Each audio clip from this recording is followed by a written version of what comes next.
Hola, ¿qué tal amigos? Qué gusto saludarlos. Sean muy bienvenidos a un nuevo programa de Mundo Ardose, en el que vamos a estar haciendo un recorrido internacional con lo más relevante de lo que ha sucedido en el mundo esta semana. Y en esta oportunidad vamos a estar hablando de todo lo que tiene que ver con el conflicto en Medio Oriente, con los ataques cruzados, el pedido de ayuda por parte de Estados Unidos y la negativa de sus aliados, el avance israelí sobre el Líbano. Vamos a abordar otras cuestiones como la guerra en Ucrania, las reformas en Cuba, la tensión entre Ecuador y Colombia y mucho más. Así que ya mismo nos ponemos en marcha con el programa. Acompáñennos.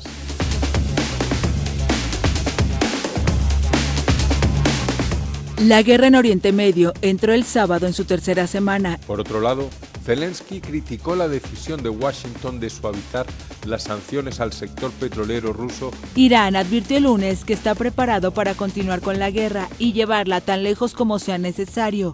Donald Trump criticó el lunes a algunos países por la tibia respuesta a su llamamiento. Irán advirtió el domingo a otros países que si intervienen habrá una escalada en la guerra en Medio Oriente. Cuba confirmó el viernes que mantiene conversaciones con Estados Unidos. Delcy Rodríguez pidió el viernes al mandatario estadounidense Donald Trump que ponga fin a las sanciones contra su país. La embajada de Estados Unidos en Irak fue blanco de un ataque el sábado al amanecer, tras bombardeos contra las brigadas de Hezbollah. Han aumentado los ataques mortales llevados a cabo por colonos israelíes en el territorio palestino ocupado por Israel desde 1967. El ejército israelí atacó el suburbio sur de Beirut, la capital del Líbano, por la noche. El presidente de Brasil, Luis Inácio Lula da Silva, prohibió el viernes la entrada al país de un alto diplomático estadounidense que buscaba reunirse con el exmandatario Jair Bolsonaro en prisión.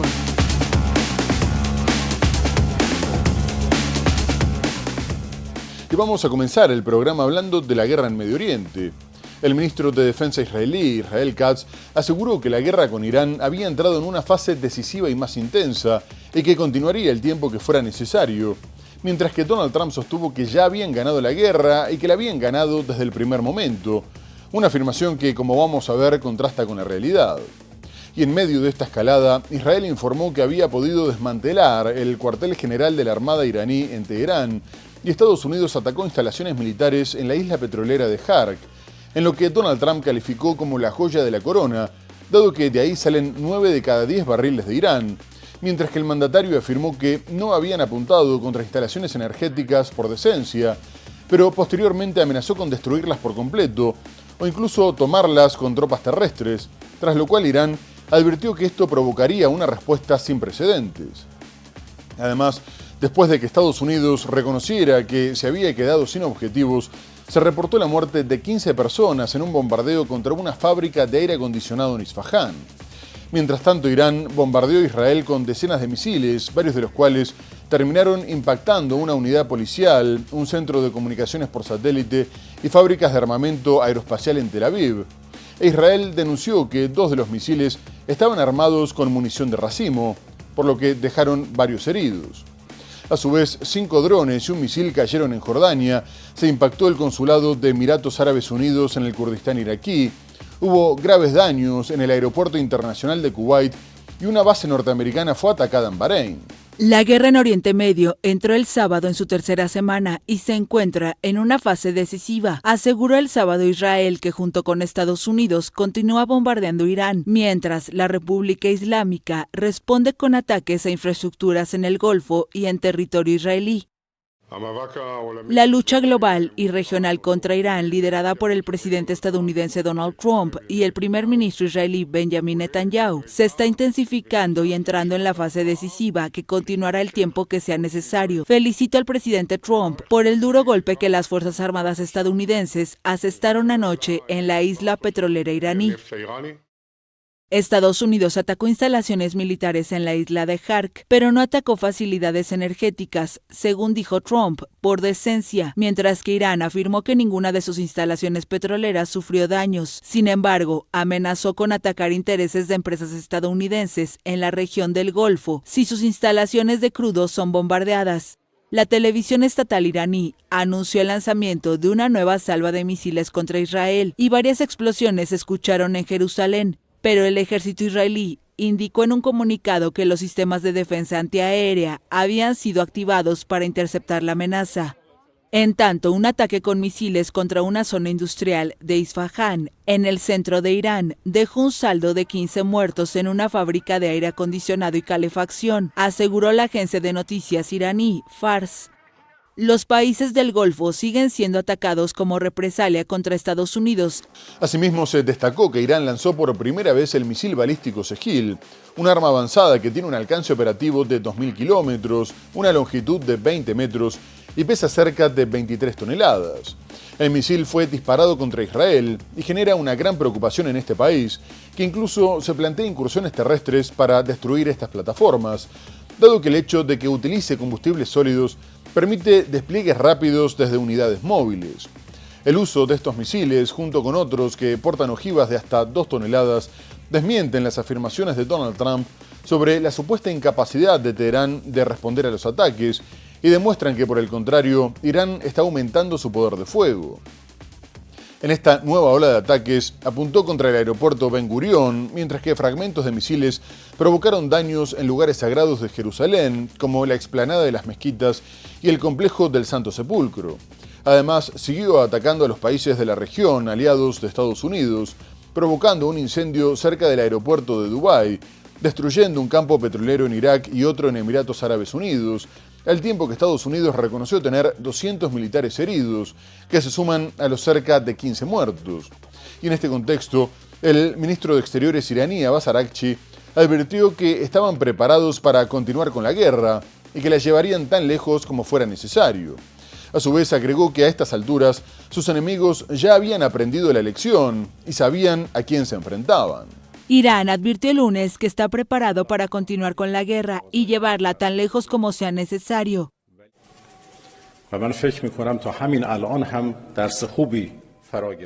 Creo que a estas alturas ya han aprendido la lección y han comprendido con qué tipo de nación están tratando, una que no duda en defenderse y está dispuesta a continuar la guerra donde quiera que conduzca y a llevarla hasta donde sea necesario.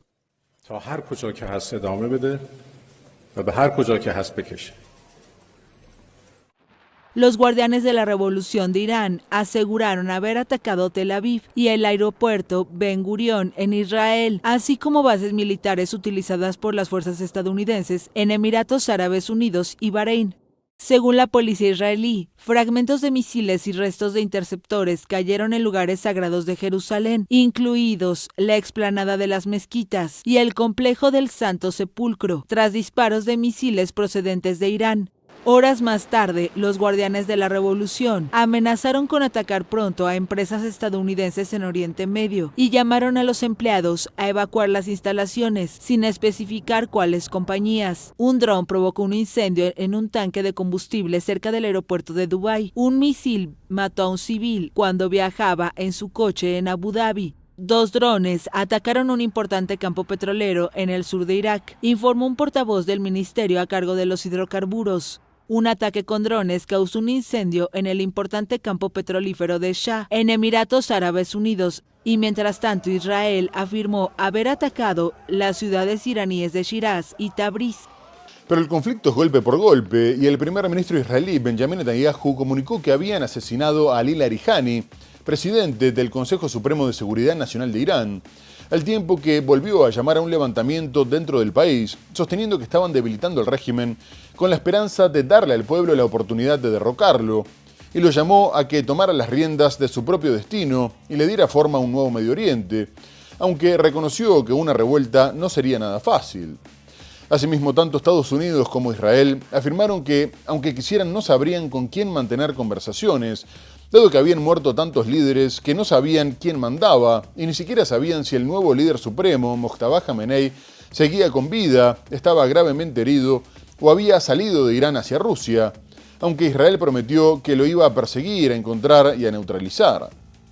Larijani era la mano derecha del líder supremo Ali Jamenei, perteneció a la Guardia Revolucionaria, dirigió la televisión pública, fue uno de los negociadores del acuerdo nuclear roto por Donald Trump y, según el New York Times, se le había encargado la gestión del país en caso de guerra. Poco más tarde, el propio Consejo reconoció la muerte, destacando que, tras una vida de lucha por el progreso de Irán y de la Revolución Islámica, finalmente había alcanzado con honor la dulce gracia del martirio, y los medios iraníes detallaron que había sido golpeado por aviones de combate. Poco antes, Irán también lamentó la muerte de Golem Reza Soleimani, jefe del cuerpo paramilitar Basij, que depende de la Guardia Revolucionaria. Ali Larijani, jefe del Consejo Supremo de Seguridad Nacional, era el hombre de confianza del líder supremo iraní asesinado el 28 de febrero. Según el New York Times, este le habría encargado incluso la tarea de preservar la estructura del poder y gestionar el país en caso de guerra, eclipsando así al presidente Masoud Pezeshkian. Dentro de los cargos de Larijani, los asuntos nucleares y diplomáticos de Irán. Desde el principio estamos convencidos de que la guerra no resuelve las diferencias entre nuestros dos países y de que los conflictos regionales entre Irán y Occidente deben resolverse mediante el diálogo. Otros han cometido un error al creer que pueden resolver los problemas por la fuerza. Esta actitud ha sido perjudicial y ha generado numerosos problemas en el diálogo. Unas semanas después de la guerra entre Irán e Israel del pasado mes de junio, Ali Larijani volvió a la primera línea y asumió la dirección del principal órgano de seguridad que ya había presidido 20 años antes. Hijo de un dignatario cercano al ayatolá Jomeini, comenzó su carrera en la Guardia Revolucionaria y a partir de 1994 dirigió los medios audiovisuales estatales. Entre 2005 y 2007 fue el principal negociador en materia nuclear frente a París, Londres, Berlín y Moscú, y respaldó el acuerdo histórico alcanzado en 2015 con las grandes potencias. En varias ocasiones se presentó como candidato a las elecciones presidenciales, pero fue descartado por el Consejo de Guardianes de la Constitución. La resolución de la cuestión de las sanciones estadounidenses para abrir el espacio económico será una de mis prioridades diplomáticas. Ali Larijani hace parte de los sancionados por Washington por la violenta represión de las protestas de enero, una crisis que él atribuyó a la injerencia estadounidense e israelí, tal y como dicta la postura oficial. En lo que revela que Estados Unidos no la está pasando nada bien en el conflicto es el pedido de Trump para que más países acudan en su ayuda, sobre todo para desbloquear el estrecho de Hormuz, por donde pasa el 20% del crudo mundial. Estados Unidos descartó escoltar a los petroleros por el peligro que implicaba para sus barcos, y la misma postura adoptaron los miembros del G7, incluyendo a Francia, que en un principio había anticipado una misión internacional. Pero Trump está intentando presionar a los países de la OTAN, incluso a China o Japón, para conformar una coalición internacional que desbloquee el estrecho. Irán no solo no permite el paso de ningún petrolero sin autorización, sino que sigue atacando los pozos de la región en un intento de aumentar la presión sobre la economía mundial. Y varios expertos u organismos, como el Fondo Monetario Internacional, advierten que las consecuencias podrían ser terribles si se cumplen las amenazas de Irán de llevar el precio del barril de crudo por encima de los $200, lo que aumenta la presión sobre Trump. El mandatario norteamericano ya le había pedido al líder turco Recep Erdogan que se involucrara directamente en la guerra contra Irán, pero las potencias intentan evitar verse arrastradas y buscan negociar directamente con Irán para que les permita el paso de sus buques, algo confirmado por el ministro de Exteriores iraní, Abbas Araghchi, que no obstante destacó que la decisión sobre quién pasaba por el estrecho la tomaban únicamente las autoridades militares. Por lo pronto, Irán confirmó el permiso para algunos buques indios y sus petroleros siguen suministrándole a China. Con un espeso humo oscuro cubriendo el cielo, se suspendieron algunas operaciones de carga de petróleo en el puerto de Fujairah, en los Emiratos Árabes Unidos. Según los medios estatales, el sábado se produjo un incendio en este importante centro mundial de abastecimiento de combustible después de que cayeran restos de un dron interceptado. Ese mismo día, un portavoz militar iraní lanzó una advertencia al país del Golfo. Declaramos a los líderes de los Emiratos Árabes Unidos que la República Islámica de Irán considera su derecho legítimo, en defensa de su soberanía nacional y su territorio, atacar y golpear los puntos de lanzamiento de misiles enemigos estadounidenses situados en puertos marítimos, muelles y los escondites de las fuerzas estadounidenses que se refugian en algunas ciudades de los Emiratos Árabes Unidos. El ministro de Asuntos Exteriores de Irán también afirmó que atacaría las instalaciones de las empresas estadounidenses en la región si su infraestructura energética fuera objeto de ataques. Una amenaza lanzada apenas unas horas después de que Estados Unidos bombardeara la isla de Jark, en el estrecho de Hormuz, un pequeño pero significativo pedazo de tierra, responsable de 9 de cada 10 barriles de petróleo de Irán. El presidente Donald Trump afirmó que los ataques habían destruido objetivos militares, pero que Estados Unidos había decidido no arrasar la infraestructura petrolera de la isla. Sin embargo, pidió a otras naciones que enviaran buques para proteger la zona. Esperamos que China, Francia, Japón, Corea del Sur, Reino Unido y otros países afectados por esta restricción artificial envíen buques a la zona, de modo que el estrecho de Hormuz deje de ser una amenaza por parte de una nación que ha quedado totalmente decapitada. La respuesta militar y las declaraciones de Irán también desmienten a Donald Trump cuando asegura que las autoridades persas están desesperadas por llegar a un acuerdo de paz. Y el canciller iraní, Abbas Araghchi, incluso descartó la posibilidad de comenzar a negociar con Estados Unidos, dado que el ataque norteamericano en pleno proceso de negociación había terminado de romper la confianza, y afirmó que no contemplaban hacer ninguna concesión mientras duraran los ataques, porque en las condiciones actuales no estaban interesados en un cese de hostilidades. Y si bien dijo que cualquier acercamiento futuro dependía del escenario político, exigen que Estados Unidos se retire de la región y pague por los daños causados, al tiempo que rechazó el ofrecimiento de Rusia para mediar con Israel, porque no lo reconocían como una parte en las negociaciones. Pero tras el pedido de Estados Unidos para involucrar a sus aliados, Irán advirtió que si estos intervinieran, habría una escalada en Medio Oriente, y el presidente Masoud Pezeshkian le respondió al francés Emmanuel Macron, que le había pedido que pusiera fin a los ataques en la región, sosteniendo que la defensa contra una invasión era un derecho natural y que eran muy buenos en eso, por lo que no se iban a rendir ante los matones. Y todo esto hizo que el precio del petróleo volviera a superar los $100 por barril, a pesar de la liberación de reservas, y ni siquiera se está ejerciendo toda la presión, dado que los hutíes de Yemen, aliados de Teherán, todavía no cerraron el Mar Rojo, aunque evalúan hacerlo para buques mercantes y militares de Estados Unidos e Israel, o que tengan este destino. Irán advirtió el domingo a otros países que si intervienen habrá una escalada en la guerra en Medio Oriente, luego de que el presidente estadounidense Donald Trump hiciera un llamado internacional para garantizar la seguridad en el estratégico estrecho de Hormuz, por donde suele transitar cerca de una quinta parte de las exportaciones mundiales de hidrocarburos, y que permanece bloqueado por autoridades iraníes. Trump propuso el sábado la puesta en marcha de una operación naval internacional para escoltar petroleros a través del estrecho de Hormuz, pero muchos países parecen dudar ante esta iniciativa.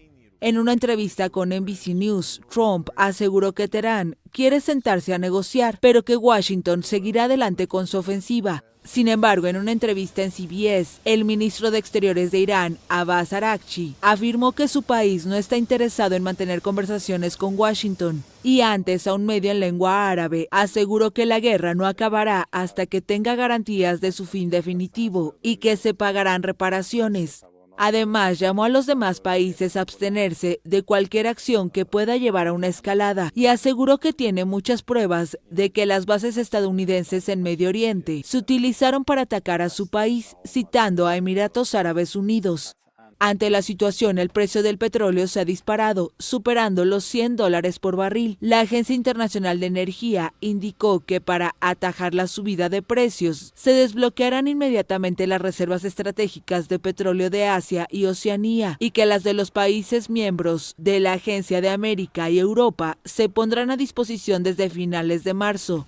Tras el pedido de Donald Trump para que los países de la OTAN lo ayudaran a desbloquear el estrecho de Hormuz, Alemania y el Reino Unido le respondieron que la guerra contra Irán no era una cuestión que competiera a la alianza. El primer ministro británico, Keir Starmer, afirmó que estaba trabajando junto a sus aliados en un plan colectivo viable que permitiera restablecer la libre navegación en la región, pero que no se dejaría arrastrar a una guerra más amplia, mientras que el canciller alemán Friedrich Merz fue más allá y aclaró que la OTAN era una alianza defensiva y no intervencionista. Asimismo, España incluso había rechazado la utilización de sus bases de Rota y Morón para cualquier operación contra Irán. Italia, Noruega y Canadá también respondieron negativamente, y la alta representante de la Unión Europea para la Política Exterior, Kaja Kallas, confirmó que nadie quería participar activamente en esta guerra. Poco más tarde, Trump criticó la falta de entusiasmo de sus aliados para reabrir el estrecho, afirmando que llevaban 40 años protegiéndolos, para lo cual tenían desplegados 45.000 soldados en algunos de estos países y gastaban trillones de dólares, y sin embargo rechazaban involucrarse en algo tan insignificante, ya que solo pretendía el envío de dragaminas y personal que ayudara a neutralizar a algunos malos actores que se encontraban en la zona, aunque también ha pedido el uso de bases y ataques directos. Además amenazó con que si no había respuesta a su pedido o si esta era negativa, sería muy malo para el futuro de la OTAN. Y más allá de la Alianza Atlántica, también le dieron la espalda Japón, Corea y Australia. Donald Trump criticó el lunes a algunos países por la tibia respuesta a su llamamiento para colaborar en la protección del tráfico de petroleros por el estrecho de Hormuz, bloqueado de facto por Irán, tras los ataques israelo-estadounidenses en su territorio, lo que ha disparado los precios del crudo.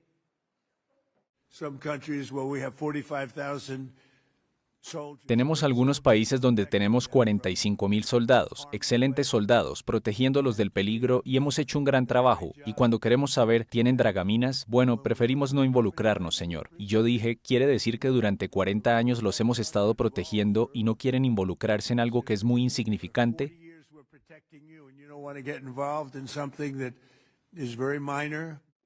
Trump dijo que varios países que no nombró se habían comprometido a ayudar a asegurar la vía marítima. Francia y Reino Unido podrían unirse pronto al operativo, declaró el mandatario. El republicano dijo que había hablado de ello con el presidente francés Emmanuel Macron y renovó sus críticas al primer ministro británico Keir Starmer, que había ofrecido enviar 2 buques a la región 2 semanas después de haberse iniciado las hostilidades. Trump afirmó que los necesitaban antes, no después. Estamos trabajando con otros para elaborar un plan creíble para el estrecho de Hormuz que garantice la reapertura del transporte marítimo y el paso a través del estrecho. Los aliados de la OTAN rechazaron la propuesta de Trump, quien aseguró al Financial Times que la Alianza Atlántica enfrenta un futuro muy malo si no ayuda a abrir el estrecho de Hormuz. Asimismo, el Consejo de Seguridad Nacional de Naciones Unidas intentó presionar a Irán al aprobar una resolución en la que se le exige el cese inmediato de sus ataques contra los países del Golfo y Jordania, mientras que también condena los bombardeos a la infraestructura civil y el cierre del estrecho de Hormuz. La votación fue aprobada con 13 votos a favor y las abstenciones de China y Rusia, ya que Pekín consideró que el texto no reflejaba las causas profundas del conflicto y Moscú presentó una resolución alternativa en la que pedía un alto al fuego, pero no tuvo éxito.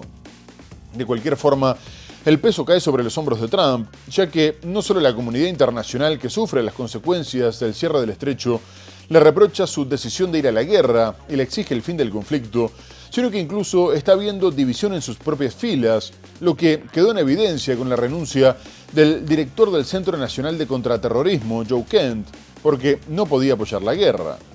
Kent publicó una carta en la que negaba que Irán representara una amenaza inminente para Estados Unidos y aseguró que Donald Trump había sido engañado al respecto por Israel y su poderoso lobby estadounidense. El exfuncionario de mayor rango en la materia dijo que Estados Unidos se había dejado presionar por Israel, al igual que como había ocurrido en la guerra contra Irak, y le pidió al mandatario que reflexionara en los intereses de quien estaba mandando a morir a la próxima generación de estadounidenses. Poco más tarde, el presidente de la Cámara de Representantes, Mike Johnson, la vocera de la Casa Blanca, Caroline Leavitt, y el propio Donald Trump salieron a criticar a Kent. La primera dimisión en la administración en rechazo a la guerra de Estados Unidos e Israel contra Irán. El ahora exdirector del Centro Nacional Antiterrorista, Joe Kent, se encargaba de detectar la supuesta larga lista de amenazas contra su país, pero según apunta en su comunicado, Irán no estaba en ella. Después de mucha reflexión, he decidido renunciar a mi cargo como director del Centro Nacional de Contraterrorismo con efecto hoy. No puedo, en conciencia, apoyar la guerra en curso en Irán. Irán no representaba una amenaza inminente para nuestra nación, y es claro que comenzamos esta guerra debido a la presión de Israel y su poderoso lobby estadounidense. Las reacciones no se hicieron esperar, y Trump parece haber cambiado de opinión. El presidente nombró a Kent hace tan solo un año, alzando la bandera del patriotismo. Como soldado boina verde y agente de la CIA, yo he perseguido a terroristas y delincuentes durante toda su vida adulta. Y en el día de hoy, al ser preguntado por la dimisión, cambió su discurso. Siempre pensé que era un buen tipo, pero también siempre pensé que era poco riguroso en materia de seguridad.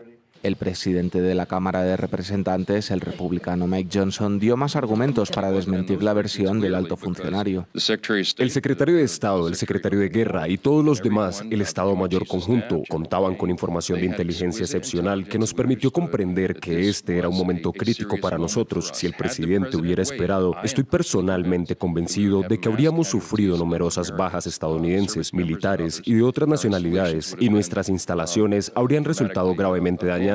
Del lado demócrata, el senador Mark Warner comentó que a pesar de estar en desacuerdo sobre muchos temas con Joe Kent, en el caso de Irán compartía su análisis. Y mientras tanto, Estados Unidos continúa sufriendo los ataques iraníes en toda la región.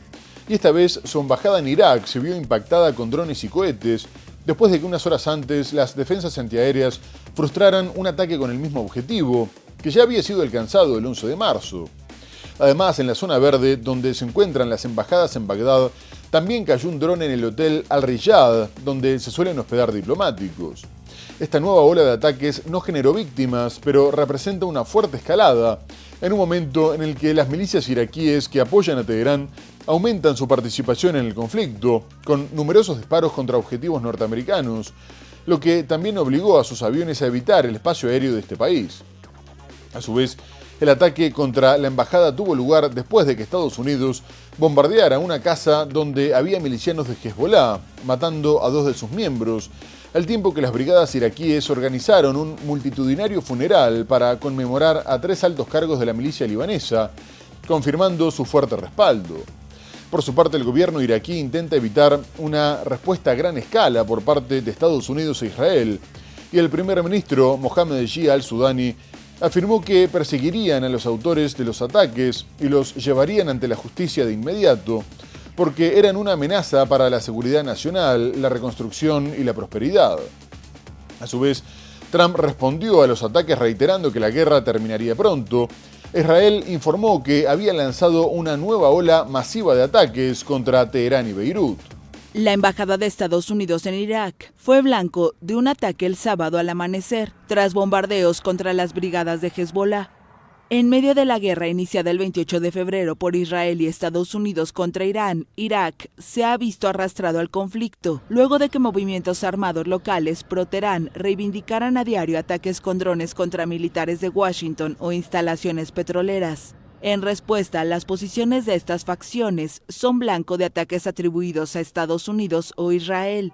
El sábado al amanecer, un periodista de la France Press vio humo negro elevándose sobre la embajada estadounidense, ubicada en una zona de alta seguridad que alberga representaciones diplomáticas.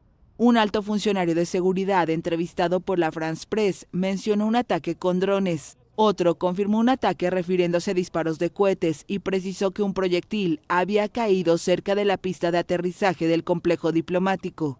Se trata del segundo ataque contra la embajada estadounidense desde el inicio de la guerra en Medio Oriente. Antes hubo bombardeos contra una casa donde estaban las brigadas de Hezbollah, un influyente grupo armado que perdió a 2 de sus miembros, según responsables de seguridad.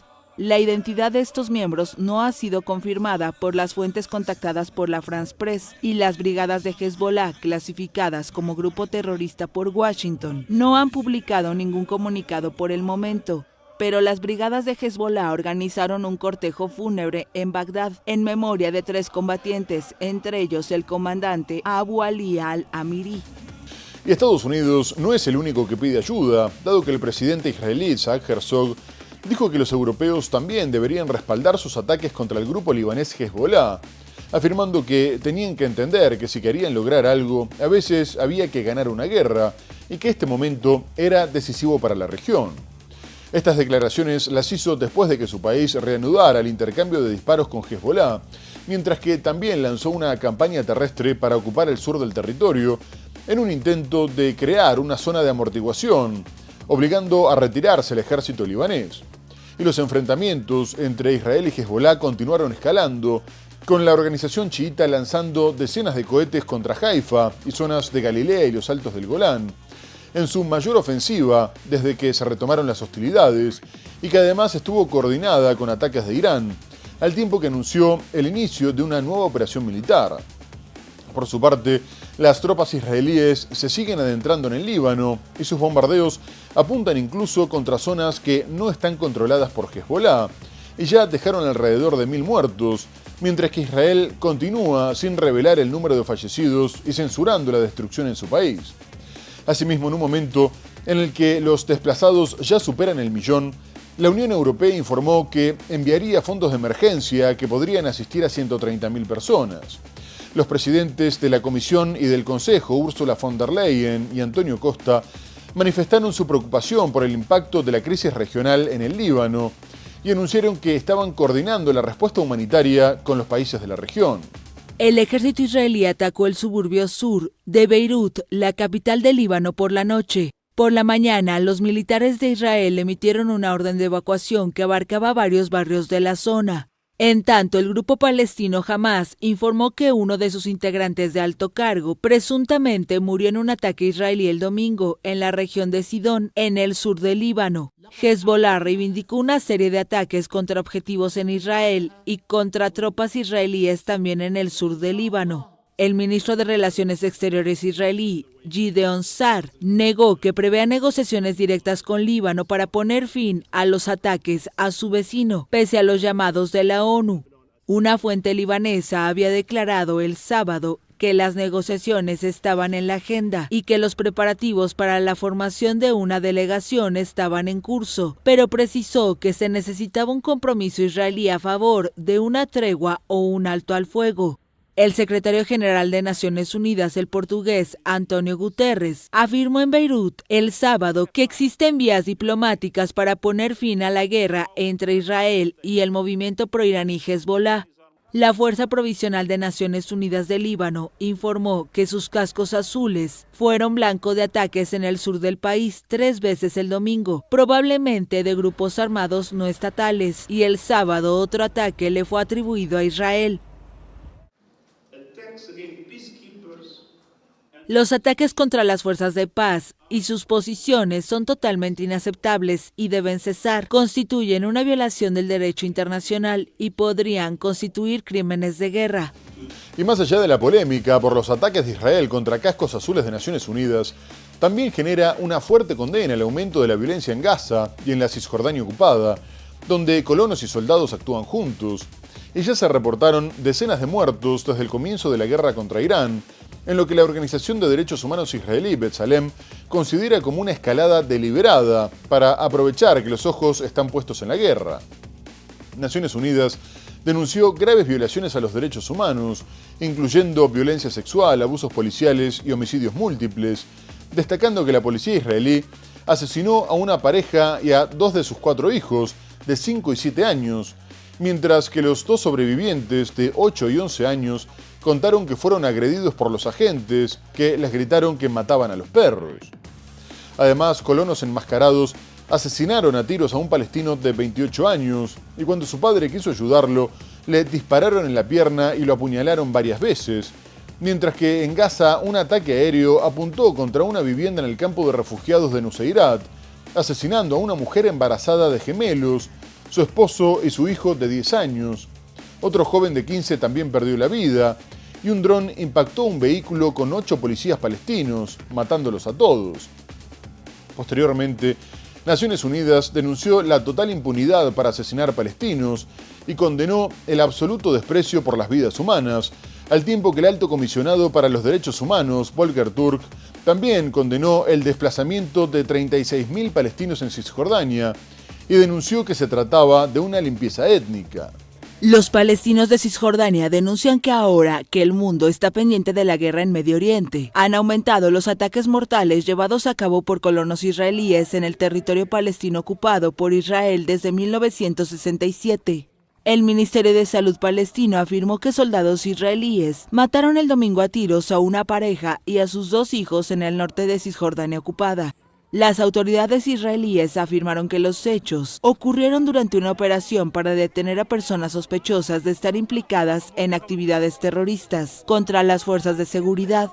La tragedia se suma a la ocurrida durante la noche del 7 al 8 de marzo, cuando al menos 70 colonos, según las autoridades locales, provenientes de los alrededores, invadieron el pueblo de Abu Falah, al noreste de Ramallah, y saquearon granjas. El ejército de Israel declaró a la France Press que envió militares a Abu Falah para dispersar a la multitud, condenó la violencia de los colonos y confirmó la muerte de 3 palestinos, uno de ellos por asfixia, sin precisar si hay soldados implicados en su muerte.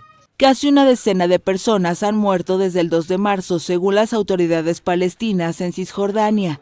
La ONU ha denunciado un aumento del control israelí sobre el territorio en los últimos meses y lo tilda de anexión encubierta. Más de 500.000 israelíes viven en Cisjordania, fuera de Jerusalén Este, en colonias que la ONU considera ilegales según el derecho internacional. Según la ONU, 180 palestinos han sido desplazados por esta ola de violencia desde el estallido de la guerra en Medio Oriente, el 28 de febrero, y 1.500 en lo que va del año, es decir, el 90% del total alcanzado en 2025. Muy bien amigos, tenemos que hacer una breve pausa comercial y enseguida regresamos con más Mundo Ar 12 para hablar de la guerra en Ucrania, de la tensión entre Ecuador y Colombia y mucho más. No se vayan, ya volvemos.